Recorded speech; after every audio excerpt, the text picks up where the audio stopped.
Gamers Club, MGC. Welcome back, folks. You are diving into my Wednesday evenings, where I hook up with my MGC brethren to knock out some conquest on Battlefield 4.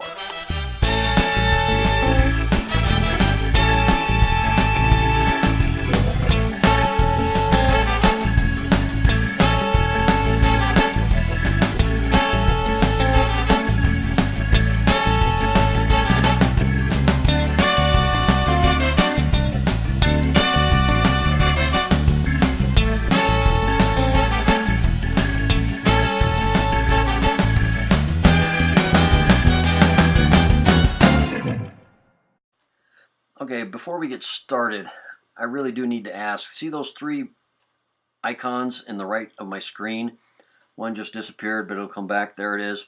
And it changes colors as well. Does anyone know what those three icons mean? I haven't bothered to look it up yet, but I thought I'd just ask. Maybe someone knows already before I do any research on it.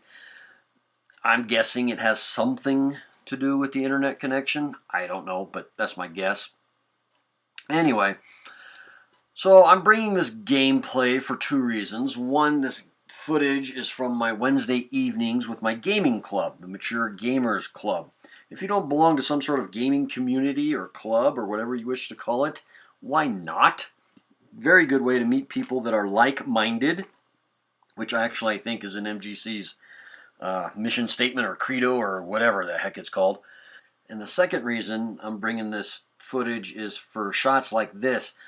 I don't recall myself ever trying to hit a target at this distance, and I was just impressed with myself that I could. So I thought I'd show it to you. I'm actually hitting the target, but then I'm not paying attention to my 6, and when I finally zoom my scope back, I'll turn around here and I see the LAV, but not the helicopter who eats my lunch. Bye-bye.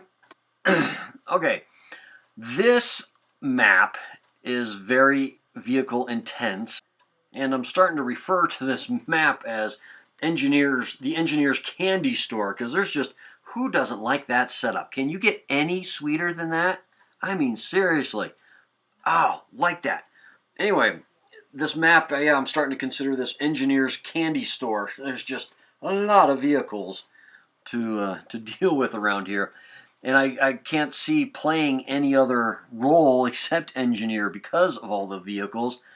And every objective except the one in the center, what is that, Delta, can be dominated by the vehicles. So yeah, running anything other than engineer, I don't get how anyone can pick another class except engineer. I have run recon on this map, and I typically run recon when we've got a big enough lead, but I'm not nearly as effective with a recon class on this map as I am engineer. I just don't feel like I'm participating enough, or maybe I should say contributing enough. Anyway, be that as it may. I was asked again the other night from a couple of gentlemen about picking up The Division. Was that Tom Clancy's The Division? And I am still going to wait until the full game comes out. And when these guys said they're going to buy it on day one, so after they've played it for a couple days, and maybe I've seen a review or two on it after the full game comes out, that'll make up my mind whether I want to buy the game or not. But it's not a day one release for me. Another game I'd like to talk about, which some people haven't heard of, is Ghost Recon Wildlands. You're a special operations unit operating in Bolivia, I believe it is, and you're going up against the cartel. Single player and co-op, which in the co-op, it is an open world game, by the way, but in the co-op, you're not tethered to your teammates.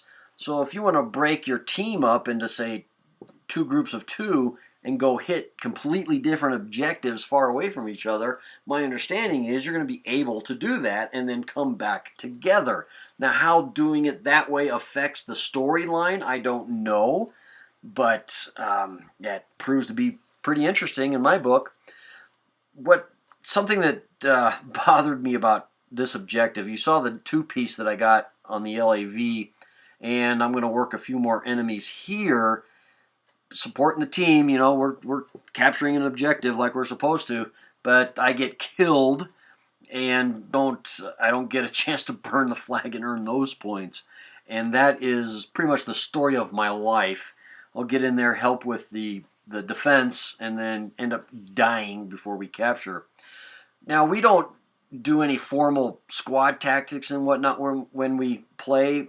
We work together and get rid of this LAV as we're marching up the hill. The reason we're marching up the hill, pretty much the only order we give is, hey, what objective are we going to go for? And we pick one and we go.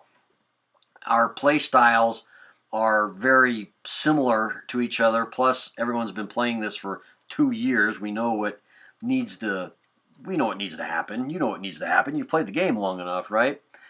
Now, I place those mines there not because it's a good location, but because the vehicles have just been coming in hard. See, this guy's just screaming into the objective. So my intent or my hope was that he's going to come screaming in, pay attention to us capturing the objective, blow through the objective, and hit those mines, and the mines will take him out. That was the intent of me putting the mines there. Not that it's a good spot, because an operator with no distractions, you know, they're going to pick up on that location easily. But, you know, that was my hope, and it didn't materialize, so here we are. Now, about that setup earlier, look at this one. Just as good. Another helicopter down with the RPG. Still like seeing those, still like doing those, never get bored with them. But folks, I am out of video, so I'm going to let you go. This big of a map, a squad working together as well as we did, can't save the team. There's too much territory to cover for one squad. So we lose the match, but we do earn the coveted Ace Squad ribbon. Alrighty, folks, thank you very much for listening. Thank you very much for watching. And remember, folks, play hard. Life is too damn short not to. You all take care, and I will talk to you guys later. Bye-bye.